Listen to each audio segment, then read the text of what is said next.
நமஸ்காரம். என்னோட பேர் நிர்மலா தேவி. நான் கள்ளக்குறிச்சி டிஸ்ட்ரிக்ட்லேருந்து வரேன். என்னோட ஊர் வந்து வெள்ளிமலை. வெள்ளிமலையில் ஒரு சின்ன கிராமத்தில் இருந்து தான் நான் இந்த எய்ம் ஃபார் சேவாவுக்கு போய் வந்திருக்கேன்.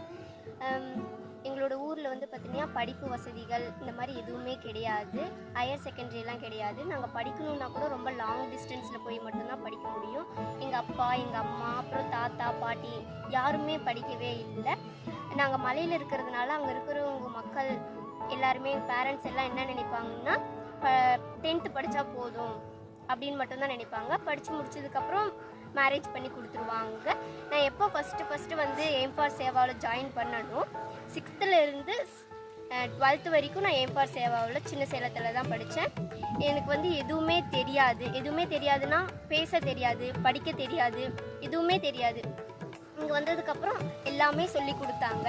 படிப்பு மட்டும் அல்லாமல் எக்ஸ்ட்ரா கரிக்குலர்ஸும் இங்கே நிறைய சொல்லி கொடுத்துருக்காங்க. என்னென்னா டான்ஸ், யோகா, அதுக்கப்புறம் ஹிந்தி, சமஸ்கிருதம், இந்த மாதிரி எல்லாமே கற்றுக் கொடுத்தாங்க. நான் சான்ஸ்கிரிட்டில் ஃபஸ்ட் எக்ஸாம் எழுதியிருக்கேன், ஹிந்திலையும் ஃபஸ்ட் எக்ஸாம் எழுதியிருக்கேன். படிக்கவே முடியாது அப்படின்னு நினச்சேன்னா இப்போ வந்து காலேஜ் செகண்ட் இயர் படிக்கிறேன். இது எல்லாத்துக்குமே காரணம் வந்து இந்த எய்ம் ஃபார் சேவா தான். சுவாமிஜி தான் இதுக்கு எல்லாத்துக்குமே காரணம். சுவாமிஜியோடைய எய்ம் என்ன அப்படின்னா, மலைவாழ் மக்களையும் பெண்களையும் முதல்ல படிக்க வைக்கணும் அப்படின்னு சொல்கிறது தான் அவருடைய பெரிய எய்மாக இருந்தது. நாங்கள் வந்து சுவாமிஜி வந்து பார்த்தது கிடையாது. பட் ஆனால் மாதாஜி மூலியமாக நாங்கள் எல்லாத்தையுமே கற்றுக்கிட்டோம். எல்லாத்துக்குமே காரணம் வந்து மாதாஜி தான். இப்போ நான் வந்து தனியாக ட்ராவல் பண்ணுறேன் அப்படின்னா அதுக்கு காரணம் கூட எய்ம் ஃபார் சேவா மட்டும்தான். காடு விட்டால் வீடு, இதை தவிர வேறு எங்களுக்கு வந்து எதுவுமே தெரியாது. இப்போவும் அப்படி தான் நடந்துட்டு இருக்குது.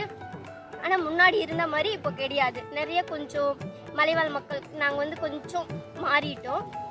இதுக்கு எல்லாத்துக்குமே முழுக்க எய்ம் ஃபார் சேவாவுக்கு தான் நன்றி சொல்கிறோம்.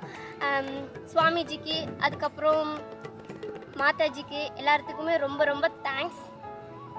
நன்றி.